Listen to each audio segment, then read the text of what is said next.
Hello friends and welcome to the YouTube channel of TBL Education Private Limited, where we help you upskill yourself every day by adding a little value. I'm Xavier Meneses from Mumbai, and today we're going to be talking about product market fit.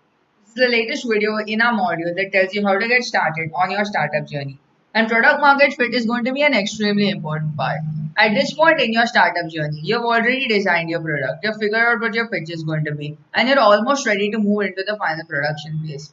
But at the same time, you need to realize that you can't just go into the market and hope that your product finds consumers. You can't just leap into the final area and hope that there are going to be people who trust in you.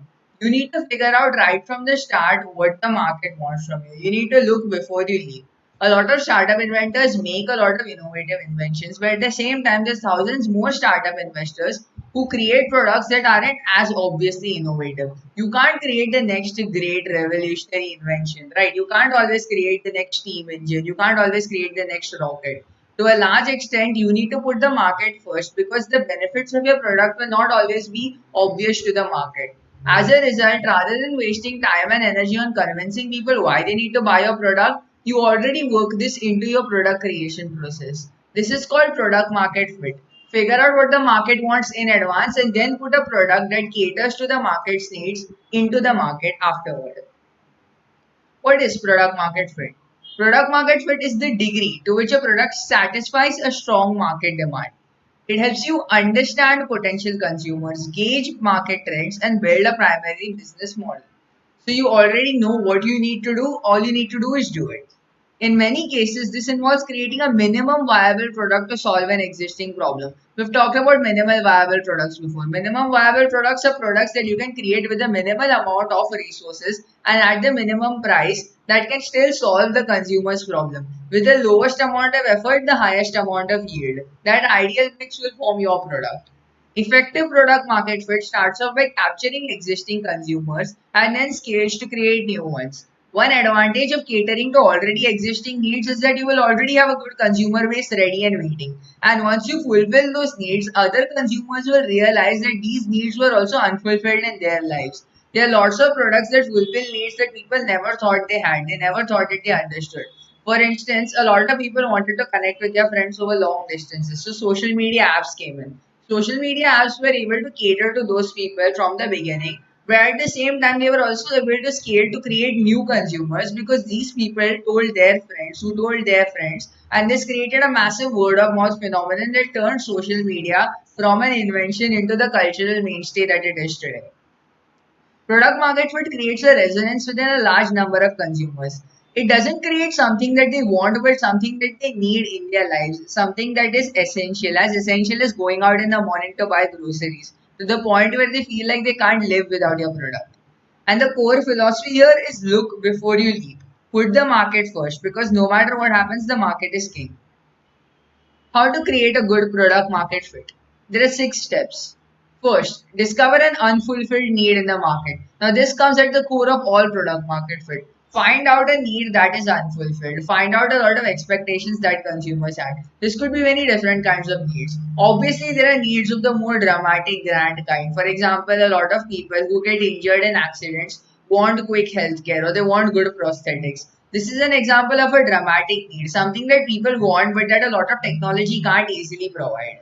At the same time, there are also needs that are subtler. For instance, a lot of people have a lot of smartphones, and there's a wide variety of smartphones. But at the same time, people want cheap types of smartphones that can still give them a large variety of functions. And so they don't want to pay a large amount of money for smartphones. So that is a subtle need. The product is already there, but expectations weren't fulfilled, which creates a subtle hidden need for a better product underneath the product that already exists.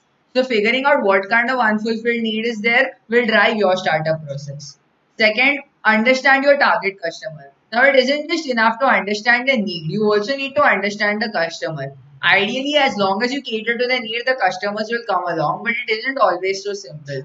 Even if you create a product that fulfills a certain need, there is the question of understanding what your customer expects, the standards that your customers have, the level of understanding that your customers have. You need to make sure the customers understand that this is a product that fulfills their needs, and you also need to make sure that the advantage that your product provides by fulfilling your customers' needs is greater than the price that the customers have to pay for them.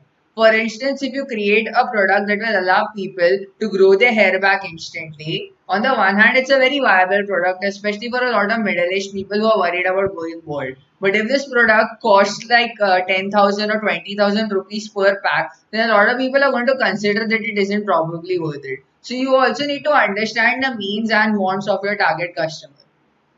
Step 3. Define your value proposition. What is a value proposition? A value proposition basically defines why your product would be valued by a customer and the reasons why your product would provide a greater value to the customer than any other competitor products. In case you're creating a groundbreaking startup, the value proposition writes itself. Since it's something that's completely new, obviously it will provide a value that nothing else can provide. But in case you're dealing with competitors, in case you're creating something like a smartphone or a laptop or a food product, then obviously you need to figure out what makes that product unique and define your value proposition accordingly. Why should you buy our product instead of any other? Step 4. Model and build your minimum viable product. This is again at the core of building your startup. Once you have figured out what your consumer wants and how you can achieve it, figure out how to mass produce that need fulfilling engine as fast as you can. Model and build your minimum viable product. Modeling is important because it will give your consumers an idea of what will happen. It will be like a trailer for a movie. And building is important because it will help you record user experience, how your customers perceive, interact with, and understand your minimum viable product. Step 5. Collect feedback. Now, collecting feedback is obviously a very important part of startup. But at the same time, in case of a product market fit, you need to ask some very specific questions. The two questions that are very common in this case are, would you recommend a product to others? This is important because it helps you understand how well product market fit works. Rather than you going to consumers and telling them that these are your needs and these are how we fulfill them, your product should be good enough to make consumers satisfied by themselves to the point where they're able to seek out other people with the same needs and understand how your product will fulfill them. A product that spreads through word of mouth, wherein you don't have to tell the consumer anything. The consumer will sell your product for you. And the second type of question is, how would you feel if a product stopped manufacturing tomorrow? Now, this question is a little more direct, but it gets the point across. How vital is your product to your consumer's lifestyle? And the higher the percentage is of people who would feel extremely disappointed if your product stopped manufacturing, the more you can understand how attached people are to your product. Now, step 6, based on the feedback, iterate and augment your product until acceptable numbers are achieved. So, just keep constantly improving record percentages, drive those numbers higher and higher with every single change until you get to a point where you're confident that the market will absolutely need your product and it will become something essential to people's lives. That is what you need to create a good product market fit. That's all for this video. Please don't forget to like, share, and subscribe. The world is full of innovators, and TBL Education wants to help them fulfill their dreams. Thank you very much.